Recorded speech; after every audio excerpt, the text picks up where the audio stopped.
அரசியலுக்கே புதிதான ஒரு வார்த்தை இப்ப அதிகமாக புழக்கத்தில் இருக்கக்கூடிய வார்த்தை என்னன்னு பாத்தீங்கன்னா குதிரை பேரம் தான். சோ இந்த குதிரை பேரம் அப்படின்ற குற்றச்சாட்டுக்கே உரிய தாவேக அரசு நாங்க தான் தமிழ்நாட்டு அரசியலுக்கே இந்த குதிரை பேரம் அப்படின்ற கல்ச்சரை அறிமுகப்படுத்தணும். சோ எங்க கிட்டயே ஒருத்தர் வந்து குதிரை பேரத்துல ஈடுபட்டா நாங்க சும்மா விடுவோமா அப்படின்னு அவங்க என்ன பண்ணிட்டாங்கன்னா, இப்ப சமீபத்துல அவங்க தாவேக கட்சியை சார்ந்த ஊத்தங்கரை எம்எல்ஏவிடம் திமுக சார்பாக செந்தில் பாலாஜியும் அவரோட தம்பி 2 பேருமே சேர்ந்து குதிரை பேரத்துல ஈடுபட்டாங்க.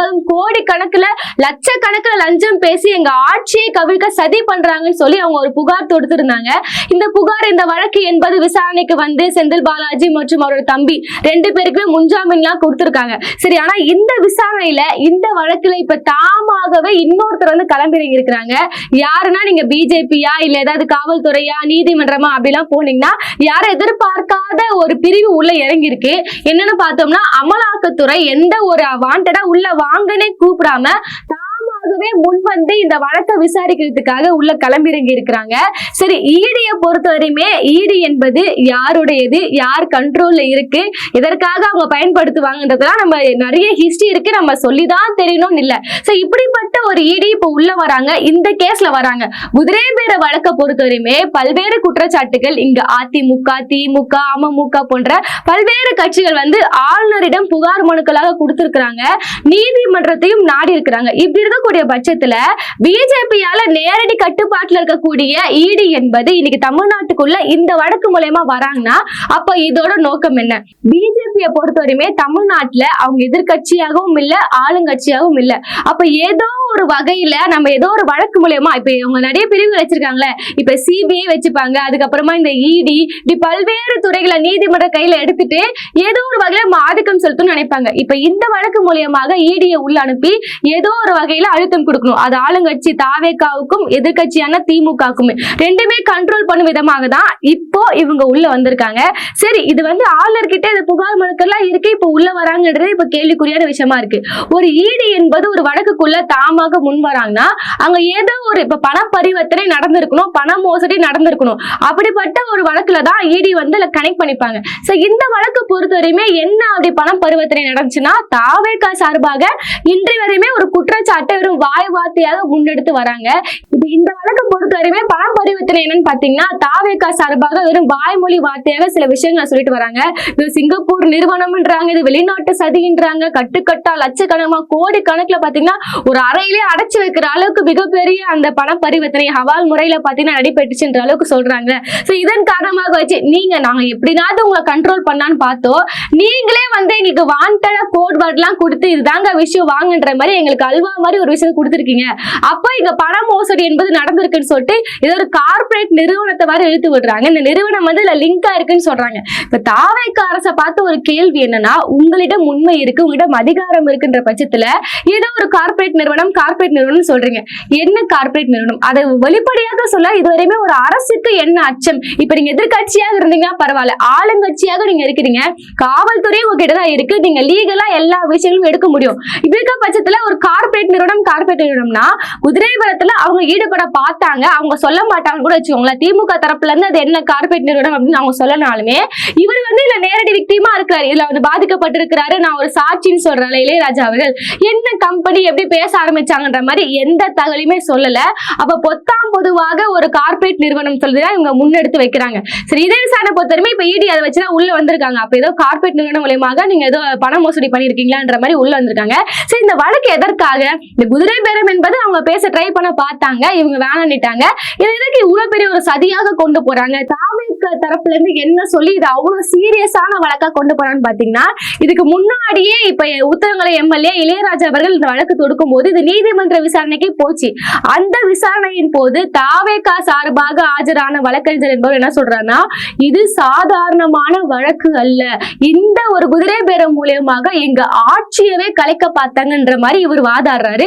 இன்னும் அது ஒரு எம்எல்ஏ வாங்குவதன் மூலியமாக ஒரு ஆட்சியை கவிழப்படுமா? இப்ப இவங்க சொல்றதெல்லாம் எப்படி இருக்குன்னா, இப்ப டிஎம்கே கிட்ட வந்து இப்ப ஒட்டுமொத்தமாக ஒரு 117 எம்எல்ஏக்கள் இருக்கிறாங்க. இந்த ஒரு எம்எல்ஏ உள்ள வந்துட்டாங்கன்னா அந்த 118 அப்படின்ற மேஜிக் நம்பருக்கு போவாங்க.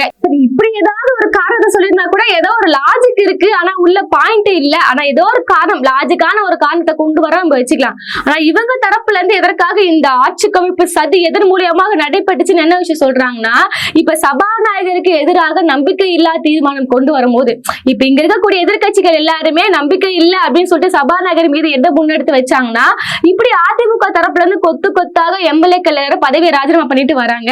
சபாநாயகரும் இது நேரடியான குதிரை பேரம் தெரிஞ்சுமே அவர் அந்த ராஜினாமா கடிதத்தை வாங்கிக்கிறாரு. அது மட்டும் இல்லாம அவர் தாவேகா கட்சியை சார்ந்த ஒரு நபர். சோ அந்த கட்சியில இப்ப ரிசைன் பண்ணிட்டு வராங்க. அன்னைக்கே அந்த கட்சியில உறுப்பினர் அட்டையும் போட்டு கொடுக்குறாங்க. அதுவும் தலைமை செயலகத்துல, கட்சி ஆபீஸ்ல கூட இல்ல. இதெல்லாம் பார்க்கும்போது சபாநாயகர் என்பவர் எப்படின்னா, ஒரு எம்எல்ஏ பதவி ராஜினாமா பண்றாருன்னா அவர் தன்னோட விருப்பத்துலதான் பண்றாரா, இல்ல ஒரு ஆளுங்கட்சிக்கு ஒரு லாப நோக்கோட பண்றாங்களா, இல்ல என்ன இதெல்லாம் பார்த்துட்டு தான் அவர் அந்த ராஜினாமா கடிதத்தை ஏத்துக்கணும். நீங்க தாவேகாக்கு வரீங்களா, நீங்க எப்படின்னா வாங்க, நீங்க யார் வந்தா பரவாயில்ல, எங்க கட்சிக்கு பெரும்பான்மை சேரணுன்ற வகையில சபாநாயகர் இருக்கிறார். இதுதான் எதிர்கட்சிகளோட குற்றச்சாட்டு. இதற்கான ஒரு நம்பிக்கை இல்லா தீர்மானத்தை கொண்டு வரணும்னு சொல்லிட்டு இவங்க முடிவு பண்ண இவங்க என்ன பண்ணிட்டாங்க, சபாநாயகருக்கு எதிராக ஒரு நம்பிக்கை இல்லா தீர்மானத்தை கொண்டு வர போறாங்களா, அப்ப பாத்தீங்கன்னா ஆட்சியை கவிழ்க்க போறாங்க. அதனாலதான் இந்த தீர்மானம் கொண்டு வரும்போது சபாநாயகருக்கு எதிராக தாவேகா எம்எல்ஏக்களே நம்ம வாக்களிக்க வைக்கணும்ன்றதா இங்க இருக்க திமுகவோட திட்டமா. அதன்படிதான் பாத்தீங்கன்னா இங்க இருக்கக்கூடிய ஊத்தங்கரை எம்எல்ஏவை செந்தில் பாலாஜி மற்றும் அவரோட தம்பி மூலியமாக இங்க ஒரு பேரம் என்பது பேசப்பட்டிருக்கு. இன்னும் பல கல்விகளா எடுத்து விடுறாங்க. அதாவது இப்ப இந்த புரோக்கர் வேலை பாக்குறாங்களா இந்த ரெண்டு கட்சிக்கும், அவங்களுக்கே 5 கோடி அளவுல இவங்க பேரம் பேசிருக்காங்க. எம்எல்ஏக்கு 35 கோடி, இவராது 35 கோடினாங்க. இந்த ஊடக நிறுவனங்கள்லாம் இருக்குல்ல, செய்தி நிறுவனங்கள் எல்லாருமே 100 கோடி 1000 கோடின்ற அளவுக்கு எடுத்துட்டு போயிட்டாங்க. இதுதான் பாத்தீங்கன்னா இப்படி சபாநாயகருக்கு எதிராக ஒரு நம்பிக்கை இல்லா தீர்மானம் கொண்டு வரது மூலியமாக ஆட்சி கவிழ்ப்பு சதின்னு சொல்லிட்டாங்க. ஆனா லாஜிக்கலி பார்த்தோம்னா இந்த ஒரு எம்எல்ஏவை வாங்குவதன் மூலியமாக இங்க ஆட்சி கவிழ்ப்பு பண்ண முடியாது. அப்படியே இந்த அரசின் மீது நம்பிக்கை இல்லா தீர்மானம் கொண்டு வரணும்னாலே அதுக்கு 6 மாசம் டைம் இருக்கு. இப்பவே இந்த 1 மாசத்துல அவங்க பண்ண வேண்டிய அவசியமும் அவங்களுக்கு கிடையாது. இதையும் தாண்டி சபாநாயகரை சபாநாயகர் மீது நம்பிக்கை இல்லா தீர்மானம் கொண்டு வந்தா எல்லாருமே ஓட்டு போட்டு தேர்ந்தெடுத்து இன்னொரு சபாநாயகரை கொண்டு வந்துருவாங்க. இதுக்கு பட்சத்துல ஒரு சபாநாயகரை தூக்கினா எப்படிங்க ஒரு ஆட்சியே கவிழும். அப்ப இது அடிப்படையில பாத்தீங்கன்னா இந்த வழக்கோட அந்த நோக்கமே பாத்தீங்கன்னா ஒரு தவறான முறையில இருக்குன்னு சொல்லிதான் திமுக தரப்புல இருந்து என்ஆர் இளங்கோ அவர்கள் வாதாடி இருந்தாரு.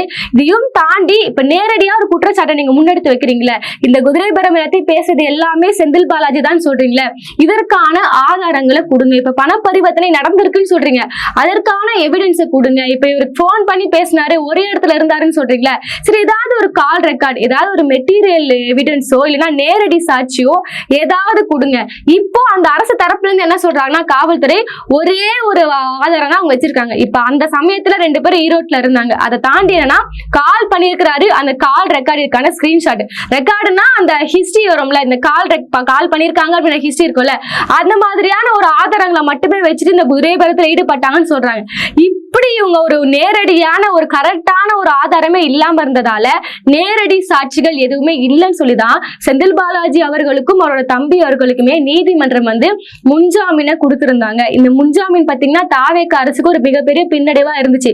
ஏன்னா தாவேகா பொறுத்தவரையுமே கரூருக்கு போறதுக்கு முன்னாடி செந்தில் பாலாஜி அரெஸ்ட் பண்ணணும். அங்க போயிட்டு பாத்தீங்களா செந்தில் பாலாஜி உள்ள வச்சுட்டு வந்துட்டேன்ற அளவுக்கு ஒரு பஞ்ச டைலாக் பேசணும். அது இப்ப பண்ணாம அவரால் முடியாம போயிடுச்சு. இதன் காரணமாக இந்த முன்ஜாமீனை பாத்தீங்கன்னா தாவேகா அரசோட ஒரு பின்னடைவா தான் பார்க்கப்படுச்சு. சரி, இது எல்லாமே பார்த்தோம்னா இந்த வழக்கோட பின்னணி. இதுக்கப்புறமா இந்த வழக்குல இன்னைக்கு பாத்தீங்கன்னா ஒரு 3 பேரை எக்ஸ்ட்ராவா கைது பண்ணிருக்காங்க. ஆல்ரெடி இந்த வழக்குல கைதா இருக்கக்கூடிய அக்யூஸ்ட் 7 and 8 ஆல்ரெடி நீதிமன்றத்திடம் ஒரு பெட்டிஷன் போட்டிருக்காங்க. அவங்க தரப்புல இருந்து என்ன ஒரு குற்றம் சொல்லியிருக்காங்கன்னா, இப்படி இந்த வழக்கின் போது கைது செய்யப்படும் போது காவல்துறை எங்கள் மிரட்டினார்கள், அதாவது செந்தில் பாலாஜி தான் எங்களை இதை செய்ய சொன்னாருன்னு சொல்லி எங்களை மிரட்டினான்னு சொல்லி நீ பொய் வாக்கு மூலம் கொடுக்கணும்னு சொல்லிட்டு எங்களை காவல்துறை மிரட்டினாங்கன்னு சொல்லி குற்றவாளிகள் 2 பேர் பாத்தீங்கன்னா அவங்க ஒரு வாக்குமூலத்தை கொடுத்திருக்காங்க, நீதிமன்றத்திடம் வாதாட்டி இருக்கிறாங்க. அதனையொட்டி தான் பாத்தீங்கன்னா இப்ப 3 பேர் சொல்லியிருக்காங்களே, இவங்க 3 பேரும் நான் தனி கஸ்டடியில் எடுக்கணும்னு சொல்லிட்டு காவல்துறை நீதிமன்றத்திட்ட தனியா கேட்கறாங்க, மீண்டும் கேட்கறாங்க.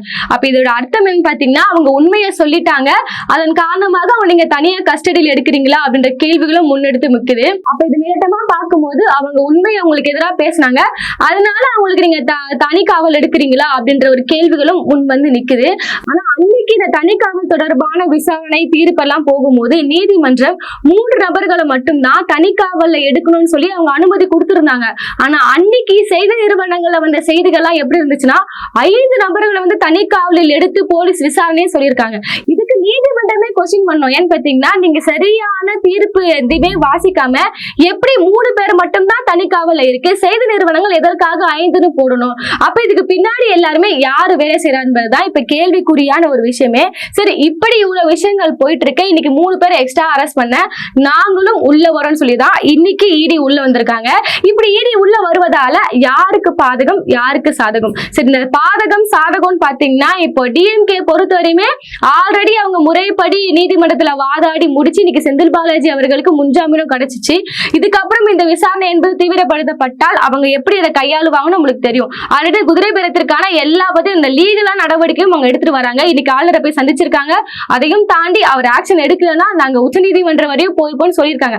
சோ டிஎம்கேக்கு ரொம்ப இதெல்லாம் புதுசான விஷயம் கிடையாது.